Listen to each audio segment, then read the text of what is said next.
D'après le nouveau calendrier électoral publié par la CENI, l'élection législative se tiendra le 27 mai prochain. D'autre part, la caution pour chaque candidat sera fixée à 5 millions d'ariars et le numéro attribué à chaque candidat sur le bulletin unique sera déterminé sur un tirage au sort effectué par la commission électorale de district. On y reviendra dans ce journal. Cool TV FM cherche toujours à satisfaire pleinement ses téléspectateurs et ses auditeurs, et dans cette optique, après des améliorations à apporter sur le logo et l'habillage de la chaîne audiovisuelle, à partir de demain, les modifications porteront sur la grille de programme et sera marquée notamment par un changement de l'horaire de diffusion de la version française du journal ainsi que du film diffusé en soirée. Pour marquer la Saint-Valentin, Cool TV compte également organiser un jeu à laquelle tous les couples majeurs pourront participer.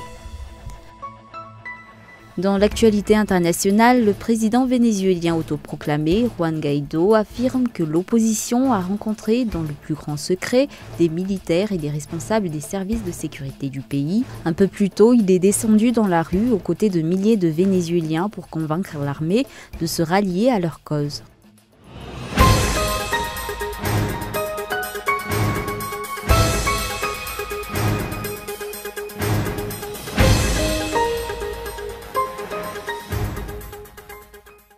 Bonsoir à tous et bienvenue dans ce journal. Ce soir, nous ouvrirons cette édition avec l'actualité politique. Selon le calendrier électoral publié par la Commission électorale nationale indépendante, la prochaine élection législative se fera le 27 mai prochain, une date annoncée après une lettre envoyée par le gouvernement à cette commission.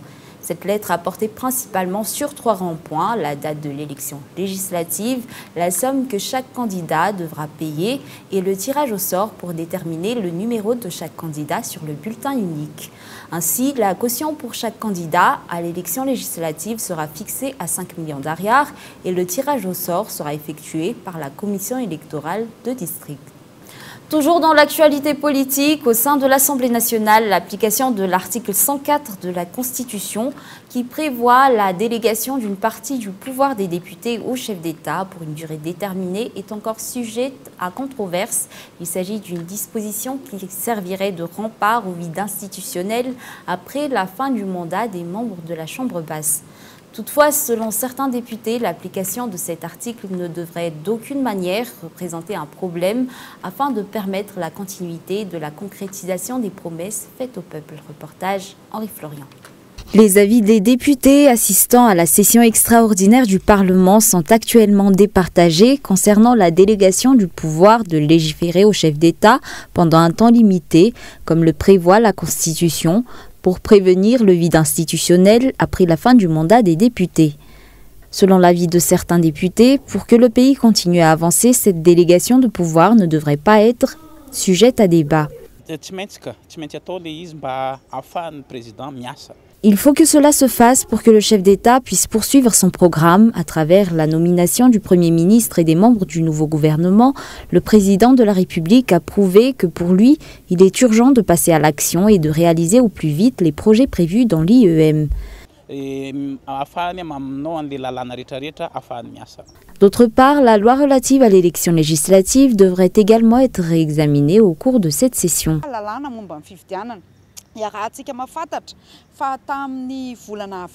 Au mois d'avril, la loi relative au régime général de l'élection a été votée dans des conditions douteuses, ayant fait l'objet d'une corruption et d'un débat houleux.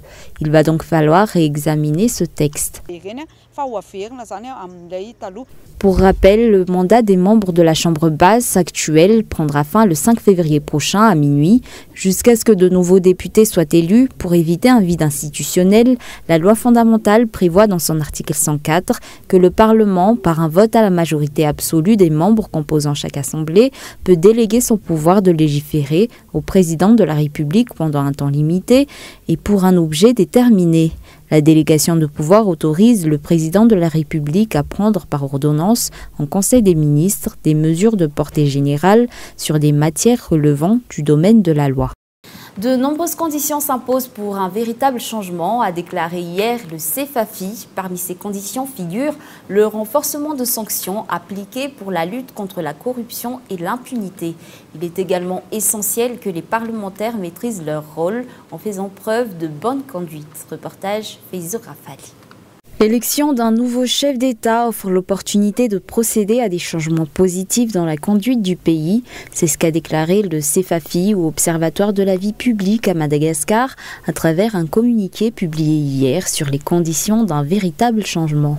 De nombreuses mesures restent à mettre en place pour aboutir à un changement réel et durable, à l'exemple de la lutte contre la culture de l'impunité qui favorise la corruption, décrédibilise le système judiciaire, ternit l'image des forces de l'ordre et encourage les vindictes populaires. Afin de prouver l'efficacité du régime, un renforcement des sanctions s'impose, toujours selon le CEFAFI. Outre cela, cet observatoire a souligné l'importance d'un remaniement de certaines lois considérées comme liberticides, telles que le Code de la communication ou la loi portant sur la cybercriminalité. Dans l'optique de l'application d'un véritable changement, le CEFAFI a proposé l'application stricte d'un mandat impératif pour les parlementaires et les partis politiques afin d'éviter de favoriser les opportunistes et les retournements de veste. Les parlementaires doivent maîtriser et s'en tenir à leur rôle, qui sont de voter la loi, contrôler l'action du gouvernement et évaluer les politiques publiques. Et pour cela, les nouveaux élus doivent de ce fait faire preuve d'un changement de comportement, notamment en étant assidus aux sessions parlementaires. Sur un tout autre sujet, la gestion de subventions exceptionnelles offertes à la commune d'Imbanz est suspecte selon les habitants de cette zone. Il s'agit d'une subvention destinée à la construction de certaines infrastructures et qui aurait apparemment été détournée par le maire de cette commune. Une plainte a déjà été déposée auprès du Bianco Intsranan. Les résultats de l'enquête sont actuellement fortement attendus. Albertin Ramiel arrive.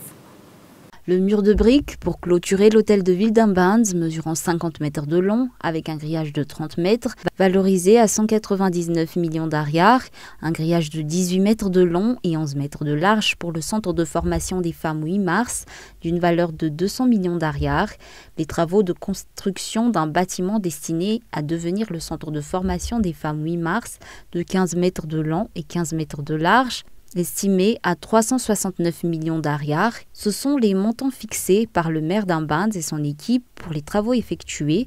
D'autre part, l'appel d'offres n'a pas respecté les normes. Le 21 juin 2018, une plainte a déjà été déposée auprès du Bureau indépendant anticorruption à Imbanz, mais est restée sans suite jusqu'à ce jour. Tous attendent donc la suite des enquêtes menées par le Bianco à ce sujet. Les formes de corruption et de détournement de fonds ne doivent plus être tolérées. Des sanctions doivent être appliquées contre ceux qui enfreignent les lois. Après le changement de logo et d'habillage de Cool TV pour marquer son 5e anniversaire l'année dernière, cette fois-ci, c'est la grille de programme qui sera la cible de quelques améliorations et s'appliquera dès demain.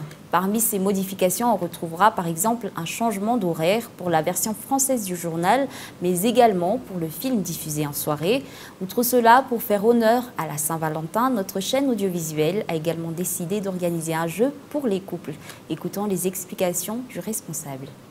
Nous avons arrangé notre grille de programmation pour pouvoir vous donner cette satisfaction. À partir de demain, 1er février 2019, notre journal télévisé en version française sera diffusé donc en direct à 19h15, si cela a été diffusé vers 21h20 auparavant. Ceci concerne aussi le film du soir qui sera donc avancé vers 21h30 tous les soirs à partir du 1er février. Cette amélioration concerne aussi notre outil de communication qui est la page Facebook de notre chaîne. Auparavant, nous avions deux pages, la page Cool FM et la page Cool TV FM. Dorénavant, donc, nous allons concentrer tous les outils de communication, toutes les informations dans la seule page officielle qui est la page Colo TV FM. Chaque année, nous organisons des jeux, des animations pour pour que les téléspectateurs puissent participer et pour que vous puissiez aussi bénéficier des lots, des multiples lots que nous distribuons à chaque organisation de jeu. Cette année, donc, on va commencer par le jeu Saint-Valentin, pour lequel on va demander aux couples majeurs de nous poster leurs photos les plus belles. Et parmi les photos que nous allons recevoir, on va faire un tirage au sort des 10 chanceux. Et ces 10 photos chanceuses vont participer au jeu final. Place aux actualités internationales. Au Venezuela, des milliers de manifestants menés par le président autoproclamé Juan Guaido a défilé mercredi pour convaincre l'armée de tourner le dos au président Nicolás Maduro qui tente de serrer les rangs. Peu avant cette mobilisation, ce député et chef du Parlement contrôlé par l'opposition a reçu les encouragements par téléphone de Donald Trump. Il a déclaré avoir tenu des réunions clandestines avec des représentants de l'armée et des services de sécurité du pays. France 24. Maduro l'usurpateur. C'est ainsi que ces manifestants surnomment le président vénézuélien. Ils sont plusieurs milliers et investissent les rues de Caracas pour soutenir Juan Guaido, qui s'est autoproclamé président par intérim. Pour eux, Nicolás Maduro doit quitter le pouvoir. Nous voulons l'arrêt de la corruption, des élections libres, un nouveau gouvernement démocratique, l'admission de l'aide humanitaire, la justice pour les prisonniers politiques et la justice pour les morts dans la lutte pour la démocratie. L'un des objectifs de cette manifestation, convaincre l'armée de tourner le dos à Nicolás Maduro. Ce qui est loin d'être le cas pour l'instant. Mercredi, le président participait une nouvelle fois à un exercice militaire, encourageant ses forces à lui rester loyales. J'appelle la Force armée nationale bolivarienne à une grande rénovation, à une grande révolution militaire, de la morale, de la doctrine, de l'exemple, de la force armée comme une colonne vertébrale de la patrie, prête et préparée pour garantir que notre territoire ne soit jamais touché. Nicolás Maduro accuse les États-Unis d'essayer d'orchestrer un coup d'État. L'opposition, elle, ne cache pas ses contacts avec Washington. Un entretien téléphonique a eu lieu mercredi entre Donald Trump et Juan Guaido. De grandes manifestations dans tout le Venezuela aujourd'hui contre Maduro. La lutte pour la liberté a commencé. Les États-Unis ont reconnu Juan Guaido comme président par intérim du Venezuela. Il pourrait être suivi par plusieurs pays européens, dont la France, d'ici à ce week-end. Le navire de l'ONG allemand Sea-Watch est arrivé jeudi à Catane, dans l'est de la Sicile, pour débarquer 47 migrants secourus il y a 13 jours au large de la Libye. Il a été décidé que 8 pays européens accueilleront les migrants bloqués en mer depuis presque 2 semaines, dont l'Italie, la France, l'Allemagne, le Portugal, Malte, la Roumanie et le Luxembourg. Les détails dans ce reportage de France 24. C'est la fin d'une longue attente pour ces migrants bloqués en mer. Le Sea-Watch 3 accostera à Catane. Depuis 12 jours, ils étaient bloqués au large de Syracuse, dans le sud-ouest de la Sicile. Ce n'est pas vraiment ce que l'on voulait, pour être honnête. Nous voulions débarquer nos passagers dans un environnement plus amical, comme à Syracuse. Là-bas, les gens sont dans la rue pour dire qu'ils veulent les migrants chez eux. Catane n'est pas du tout comme ça. Les autorités italiennes souhaiteraient enquêter sur les activités de l'équipage et le procureur de Catane a déjà montré une très grande fermeté face aux ONG venant en aide aux migrants. L'année dernière, il avait placé sous séquestre l'Open Arms de l'ONG espagnole Proactiva Open Arms. Secourus le 19 janvier par l'ONG Sea-Watch au large de la Libye, les migrants se heurtaient à l'hostilité des responsables politiques italiens et notamment de Matteo Salvini. Le ministre de l'Intérieur refusait jusqu'ici de les accueillir. Mardi, lors d'un entretien avec le Premier ministre italien, Emmanuel Macron avait une nouvelle fois plaidé pour un partage de la prise en charge des migrants en Europe. Je pense que cette solidarité dont nous parlons doit être appliquée de manière concrète, pleine et entière. L'accord conclu mercredi prévoit la répartition des 47 migrants entre l'Italie, Malte, la France, la Roumanie, l'Allemagne, le Luxembourg et le Portugal. Début janvier déjà, le Sea-Watch 3 avec des migrants à son bord était resté bloqué près des côtes italiennes. Le bras de fer entre Rome et l'ONG Sea-Watch s'était achevé au bout de 19 jours avec un accord pour la répartition des migrants dans 8 pays, dont l'Italie. Revenons brièvement sur les grands points de ce journal. D'après le calendrier électoral publié par la CENI, l'élection législative se fera le 27 mai prochain. Cool TV va appliquer quelques changements dans la grille de programme à compter de demain. Au Venezuela, l'opposition affirme s'être entretenue clandestinement avec des responsables de l'armée. Et voilà, c'est la fin de ce journal. Nous vous remercions pour votre fidélité. Bonne soirée à tous et excellente suite de programmes en compagnie de Cool TV.